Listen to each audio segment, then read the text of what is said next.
thank you for joining us. So we opened we just opened with you introducing yourself. Okay. So, good morning, everyone. I'm Sharon Wong Hollis. I'm with Remax Interaction. Been with the company here for a little over 5 years, and my business has grown since I've been with the Remax brand. Just to tell you a little bit about myself, I've been licensed for about 16 years now. The first 8 years was more running real estate parallel to my businesses, which was the restaurant business, as on the investment side. And of course, with investments is getting to the properties on time, making the right offers, getting the financing, the whole 9 yards. So as far as targeting investors who need similar properties and who are interested in making money, I have that experience under my belt because I've done it for myself and family members. Okay, the second 8 years so far has been on the retail end, where I've been dealing with the average, well, not average, but home buyers and home sellers, and on their end, more on a personal level. Of course, always trying to maximize, their return on their investments. Well, Sharon, I've been I've had the pleasure of working with you for over the last 3, maybe going on 4 years now. The first impression that I got from you is that you're truly a professional. The way that you carry yourself, the way that you speak and conduct business, there's nothing less than a professional that I thought about you. Thank you. I've also seen you become a very prominent leader in our office too, and being able to help guide a lot of our newer agents in the right direction, and always been a person to be open and willing to educate and help others. And that just shows the type of person that you are and the individual that you are.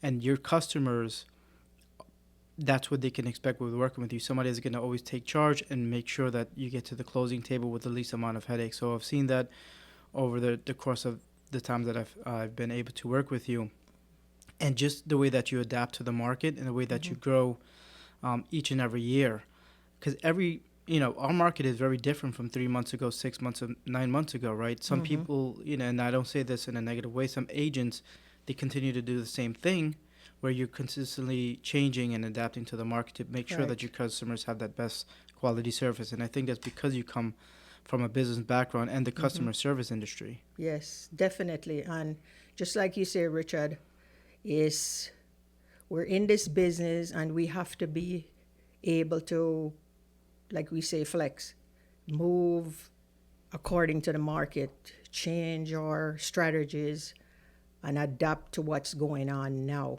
Not 1 month ago, 2 months ago, it changes so rapidly. And, we have to keep educating ourselves. And that's the only way that we can, in turn, help our customers to do well and to position themselves and their homes to get the maximum return on their investments.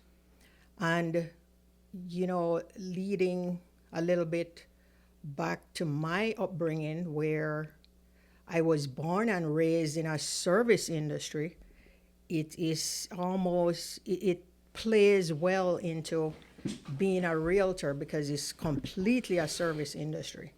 We're not we might be selling homes, but our customers are we're targeting our customers to help them to sell their homes. So we're not selling products, where it's more like relationships and getting people to where they need to be.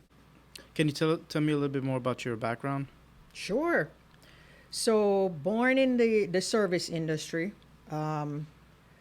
where my parents have had businesses, restaurants, and so forth over the years. It was always about taking care of the customer. And so, therefore, the mindset for me and how I've been raised is hey, it's a customer service business. No matter what, you got to take care of the customer. So, from growing up over the years, went off to college, ended up studying and being a business major, came to Florida and worked in the banking and financial industry. Again, another service business because it was with people, all about people. And so that really prepared me for the restaurant business, which I ended up in, which originally didn't really want to go into restaurant business because I knew what it was all about. But as any business owner knows, you make your little plans, your 5-year plan, see where you are, and then you go from there based on where you are. So in working in the financial industry, it was a 5-year plan, and I reached a point where I felt like I wanted my own business. From there, my parents decided to retire and go back home. And they had a very good business going. So I decided, okay, I'll take that business over. And from there, I spent about 10 to 15 years in the restaurant industry. And that industry is no joke. I mean, it's complete service. Complete service business where, I say if I can take care of somebody and satisfy them with a meal, that's huge. Yeah. So it transitioned very well into real estate where, again, a people business, and the long hours working in a restaurant prepared me for real estate to say, okay, this is what you need to do. Forget about an 8-hour day. You're working for yourself. That's the main thing. And the good thing is that you went from already being, you had the mindset. It's very different for a lot of people because they work from a 9 to 5 and then, but you came from already owning a business and knowing what it takes to start a business from and grow it and scale it up. Versus somebody that's doing 9 to 5, they know they're getting a paycheck at the end of the week.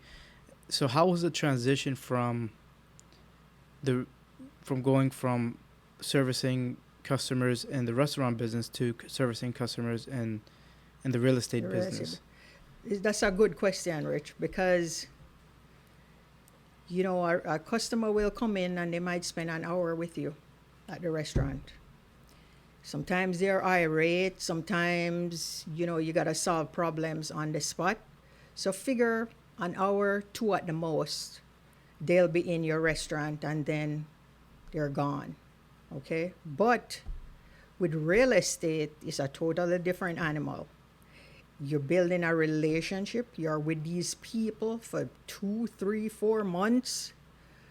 And you want the relationship to continue. So some go on for years where, you service the husband and wife and they have kids. They come along, the kids, you help them. So it's a relationship building exercise I see with being in real estate as opposed to the restaurant. And I've seen you have a lot of success with that because of the referrals that you get from your past customer.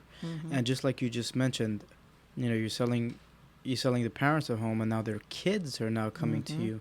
So one, that's because you've been in the business for quite some time, and also they trust you. Hey, you've done such a great job working with me. I want you to now help my kids. And that just shows you the quality of customer service that you provide. Would you mind being open to sharing some of the challenges and maybe success stories that you've experienced? Sure. I thought about this morning, and specifically there isn't one that I can pinpoint, but the repetition of especially young people, the millennials that I service, like one in particular that I just did 2 transactions for, came out of a divorce situation. I was there to advise her. Get the divorce first before you purchase, because Florida is a homestead state, the husband and the whole legal. We're not going to get into the legal jargon. We shouldn't. Right. But with something like that to say, okay, wait, secure a home, find the place that's most conducive to your lifestyle, and also because it was a condo, make sure it's financially sound so that you're safe as far as your investment. So here comes the investment part of it, to evaluate and make sure this is really a good place to be. And then from there, to make sure you see the equity in the property increasing.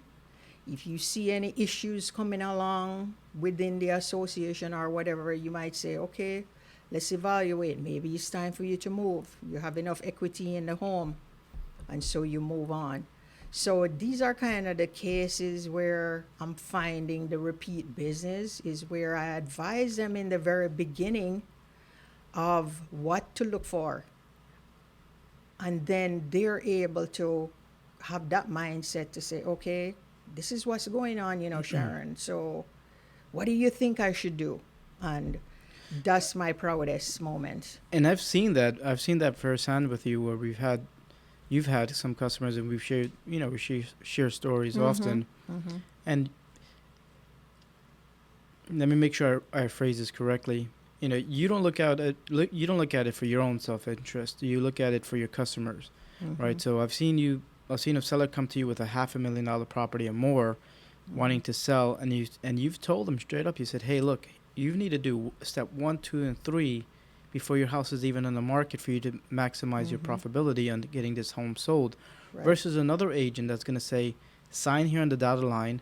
Let's put your house on the market because I want a listing, but I'm not looking out for the best interest of my customer. Exactly. And those customers, after they completed step 1, 2, and 3, they come back to you. They just come back to you. Their property is ready to be listed on the market. They're able to list it at a higher purchase price because of the advice that you've given them. And then at the end of the transaction, they're very happy with the information that they receive from you. And that's the thing, Richard, this education is key. No matter what you're doing in life, no matter where you are in life, if you don't educate yourself, stay abreast of what's going on in your industry and other industries, how can you advise somebody? How are they going to look at you as a professional if you don't know what's going on in your industry to advise them? And it's so true what you just said, because sometimes it's tough to see a seller walk away because they don't want to heed to the advice you're giving them. But that's...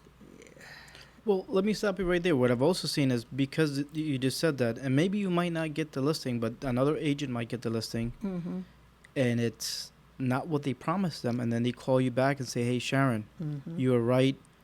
I want to work with you. Right. And that's where the appreciation comes at. Right. Right. So true. So true. So we see that being some challenge. Now, can you share a story where, like, maybe a successful story where the customer were just over the top happy with your customer service, or just, you and I went out to lunch yesterday. I think that might be a story you might want to share. Yeah. But I mean, I don't want to put you on the spot. No, it's good. That's a really good story. And I tell you something, yesterday, after we did our little celebration, I felt so good. It is so uplifting to see a young person that was able to buy her first home, sell it, right? Made money off of it that she could put on a new place. I got to stop you, Sharon. You've got to give the audience a little bit more juice than that. Okay. You helped this buyer many years ago, right, purchase her condo. Came back to you how many years later? 2 years later. 2 years later, had a ton of equity in the property, sell it, right, and now purchase a single family home. Right. So I want the audience to know how much. Yes. So yeah. Sometimes as realtors, because we do this every day, we miss the little details that the general consumer needs to know, Yeah. because there's so many more steps in there than what we say. We simplify it because that's, Your day to day, yeah. yeah, So it's day that to goes day. goes back to what you were saying. Is this a good investment for you? Mm-hmm. Protecting that investment. You're gonna buy this condo. Is it Right. gonna be a good investment? And they took your advice. It was 2 years later. They were Mm-hmm. able to cash out and now upsize into a nice single family home. Have a Upside with cash yes, left over. cash left over. I Yes. like cash left over. Yes. You know. Invested with 20% down on a new place with extra money in her pocket. Hey, everybody likes a little extra money, I'm telling you. right? And we want to go tour the. I went with you at the. Mm-hmm. She said after we had the celebration, we went out eat, had some lunch. She said come by the place, and then Mm-hmm. we went in. She was already starting to. She already had painters in there. She Mm-hmm. was all excited, so happy, and Mm-hmm. those are the moments where it feels Yeah. so good, Yeah. where they're just like they want to, they scream at the top of their lungs Right. how happy they are, and it felt Yes. so good. And I helped her facilitate the painters, because what happened was we did the walkthrough in the morning. Then we went to closing. I hid the key someplace in Mhm. the outside the house, so that this way, as soon as we closed, I called the painter. I said, "Hey, we're closed. It's funded. Go ahead." And he was there. By the time we finished up doing all the paperwork and so forth, he was there starting the job. Starting. So she didn't. So When she walked in the door, she didn't. People were already there working on the house, right. getting it So ready for her. that's some of the little things that I do that I think makes a difference, is just to help to facilitate the transition from, moving from this home to the next home. And, because there's so many things involved in the transition. Going over to to the city hall to get the water, your utilities connected, Mhm. because she isn't familiar with that. She wasn't familiar with the city.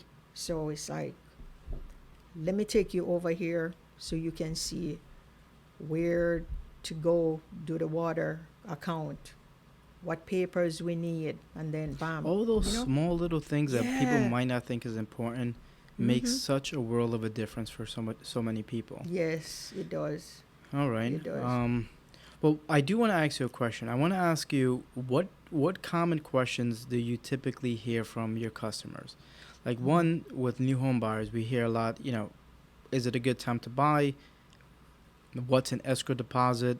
Mhm. How's the market? What are some common questions that you typically hear from your customer? That's You buyers. know, Maybe we could talk about yeah, sellers. You do service a lot of sellers. right. But I wanted to address that main question. What's happening in the market, Mm-hmm. right? And it's like, it depends on who you are and where you want to go. So if it's the investor, what's happening in the market is that there aren't as many opportunities anymore out there, but there are, because if you're working with somebody like me, and I'm not just tooting my horn, Mm-hmm. with like Richard as well, it's that dedicated agent who's gonna stay on top of stuff.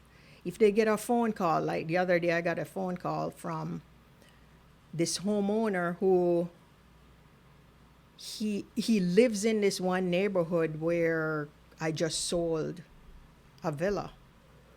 And he's like telling me the villa has issues, roof and polypipes and so forth. Of course, you need a cash buyer. So that's where I come in, where I can evaluate and say, well, we can't list this because of the insurance issues unless you fix. But he doesn't want to fix. So Mm-hmm. that's an investor opportunity right there. So what's going on and what's happening in the market totally depends on you, on what your objectives are. With a buyer, they say to me, what's happening in the market? And you're a buyer, totally different scenario. The interest rates are high, but then properties do come on the market. So let's sit down and figure out what it is that you want, where you want to be. And with sellers, it's the same thing. What's going on with the market? You can still sell. It just depends on where you are also. Yeah. And it's all in the pricing, the promotion, and the preparation of your property to get you what you want in the time that you want. PPP. Yes. Price, promotion, and Preparation. preparation. There you go.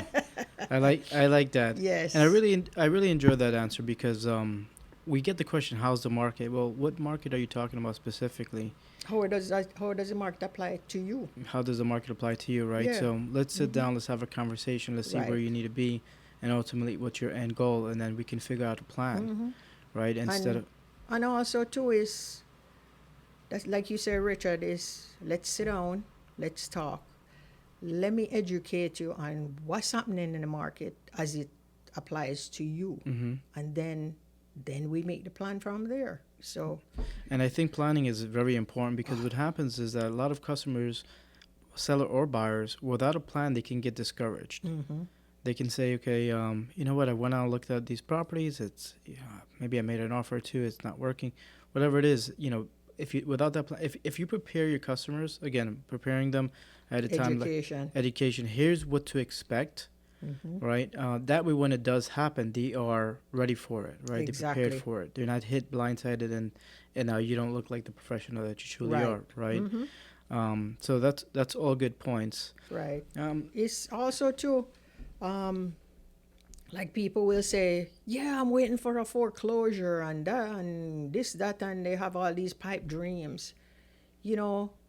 Again, education. Hey, let's sit down. Let me show you what's going on. This is not the market where there are a lot of foreclosures. No. Short no. sales. Mm-mm. So, and do you have the money to fix up a foreclosure? You might not be able to get a loan for that foreclosure. So it's all about educating the customer and making sure they know. So what I tell them in, like, say, for example, a buyer's presentation is that I'm educating you now so that when I pick the phone up and I say, hey, this, and you're sending me listings to check to see, okay, yeah, maybe we can go look at this one, whatever. I can say, hey, this is a short sale.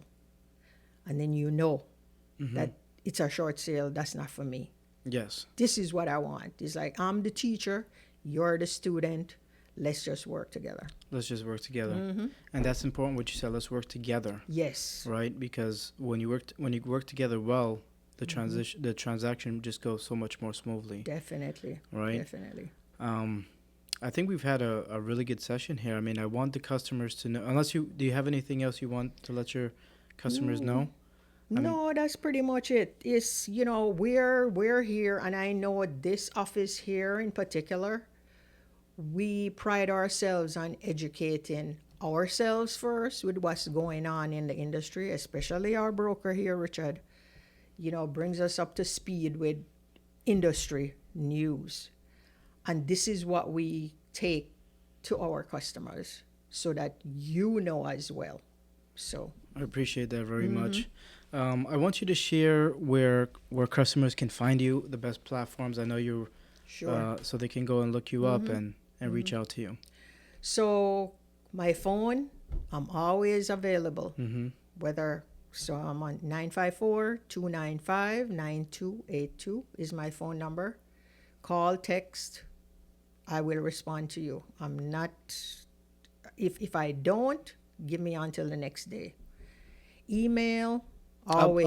I'll link your email and your Right. information. Email, I'm on most of the social media platforms. If you want to see what my customers are saying about me, go to Google. Google my name, you'll find me. You'll find all my reviews there. All right.